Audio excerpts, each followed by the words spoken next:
ভাই কেমন আছেন? জি আলহামদুলিল্লাহ ভালো। আপনি ভালো আছেন? হ্যাঁ ভাই ভালো আছি। কি করতেছিলেন? ভাই আমি এই শীতকালীন সবজি পেঁয়াজ ফেলতেছি। আচ্ছা, কি পরিমাণ জমিতে? আমার এইটা জমির পরিমাণ হচ্ছে 60 থেকে 65%। আচ্ছা, জি। তো 60% জমিতে আপনার কি পরিমাণ প্রয়োজন হচ্ছে? আমার বীজ তো 2 কেজি লাগলো, আচ্ছা, যার বাজার মূল্য প্রায় 22,000 টাকার মতো। 22,000 টাকার মতো। এবার একটু বাজার মূল্য বেশি। আচ্ছা, তো এখানে তো অলরেডি ফালা শেষ। জি। তো এখানে মাটিটা তো প্রস্তুত করে নিয়েছেন, কি কি জি, দিয়ে প্রস্তুত করলেন? আমরা জৈব সার সহ রাসায়নিক কীটনাশক সব সার দিয়ে জমি প্রস্তুত করছি। কি পরিমাণ লাগলো কোনটা? আর পরিমাণের কথা বলতে গেলে কি, ধরেন 60 শতাংশে এমওপি, টিএসপি, ইউরিয়া, পটাশ এগুলা আর কি দিলাম। হ্যাঁ, হুম, দানাদার বীজ সহ হুম, সবগুলো দিয়ে মাটি প্রস্তুত করিয়া আজকে আমরা ফেললাম। এটা বুনা চাষ করব আর কি। আচ্ছা, আহ, এটা বুনা চাষে বলে এটা। আচ্ছা, এই যে এখানে যে বেড করলেন, এই বেডটা কত মিটার? বেটা 1 মিটার করে আছে। 1 মিটার করে আছে। জি। আর এটার জন্য ওই যে নালা করে দিচ্ছেন? নালা করে দিছি, এই নালা দিয়ে গাছ টাছ আমরা প্রসেসিং করব। আচ্ছা, পরবর্তীতে পানি সেচের সুবিধা হইলো। বীজ তো রোপণ করছেন, বীজ কতটুকু বাই কতটুকু পর্যন্ত আপনার আহ, জায়গা ফাঁকা রেখেছেন? না, বীজ তো আমরা ঢালাও ছিটেছি, আচ্ছা, কিন্তু যখন আমাদের বীজটা গাজা শেষ হয়ে যাবে, হুম, চারা বড় হবে, তখন আমরা এখান থেকে 4 ইঞ্চি পর পর রাখার পরে, স্কোয়ার 4 ইঞ্চি হুম, রাখার পরে যেটা চারা ঘন হবে সেটা আমরা করে ফেলবেন। উঠিয়ে নিয়ে অন্য জায়গায় ট্রান্সফার করব। আচ্ছা, তো এমনিতে যদি কেউ একবারে রোপণ করতে চায় তাহলে সময়টা বেশি লাগে?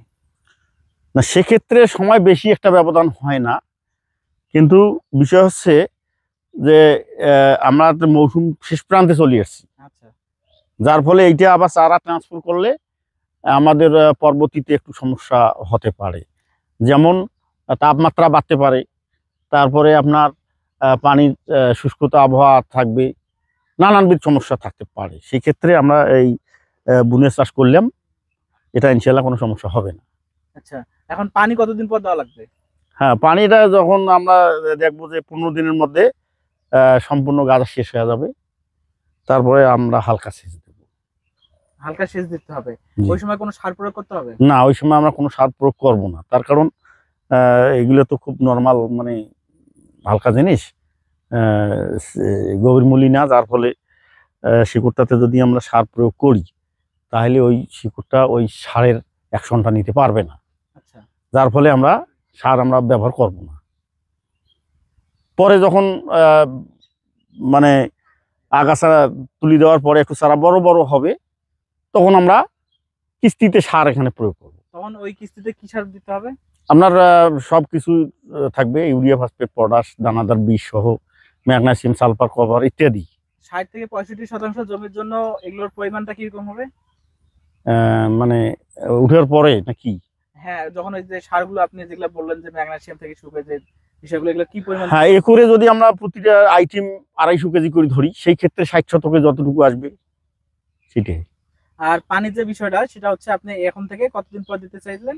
এখন থেকে আমরা 20 দিন পরে চিন্তা ভাবনা করে চিন্তা দেখবো। ভাবনা করে দেখবেন যে মাটির আর্দ্রতার উপরে নির্ভর করবে। জি। তারপর ওখান থেকে আবার কতদিন পর আবার দিতে হয়, মানে নিয়মটা কিরকম, কতদিন পর পর?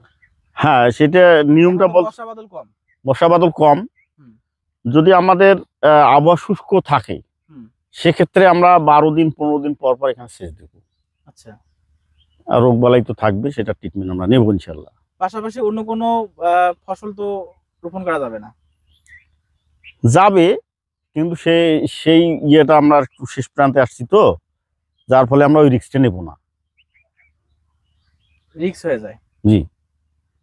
আচ্ছা, তো এটা হচ্ছে কতদিন হারভেস্ট সময় লাগবে?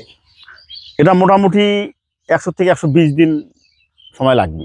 100 থেকে 120 দিন। জি। এই জমিগুলোতে আগে কোন ধরনের ফসলগুলো বেশি চাষাবাদ করা হয়েছিল?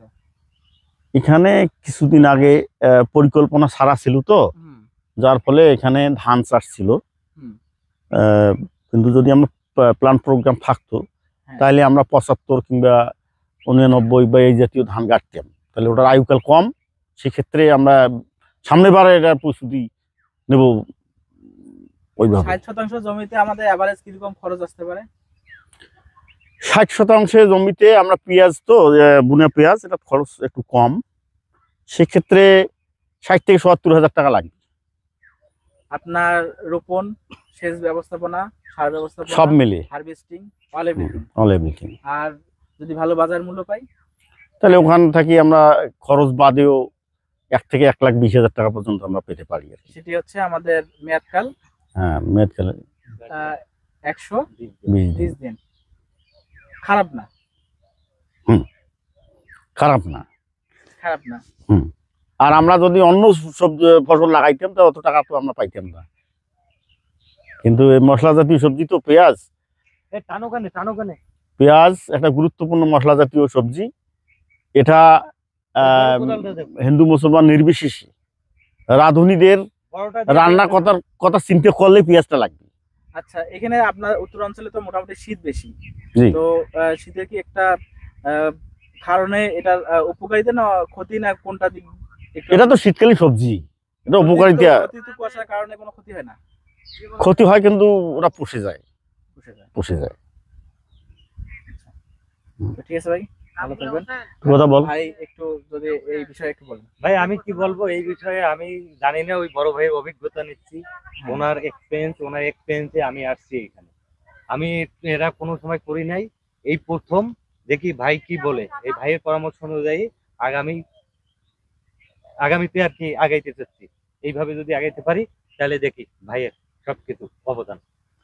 কৃষকদের জন্য আমি একটা কথা বলতে চাচ্ছি, ওরা ওই মান্ধাতারা আমলে কৃষিটা বাদ দিয়ে, যেমন ধরেন মশলা জাতীয় সবজি, পেঁয়াজ একটা গুরুত্বপূর্ণ ভূমিকা রাখে।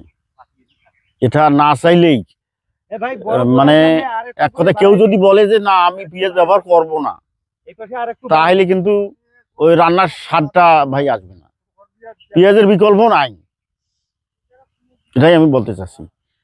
কাজেই আমি চাচ্ছি যে প্রত্যেকটা চাষি যেন বাড়ির চাহিদার জন্য ওরা বিক্রি না করুক, কিন্তু নিজে তো খাইতে হবে, সেই দিক বিবেচনা করি একটু হলেও তো পেঁয়াজ লাগায়।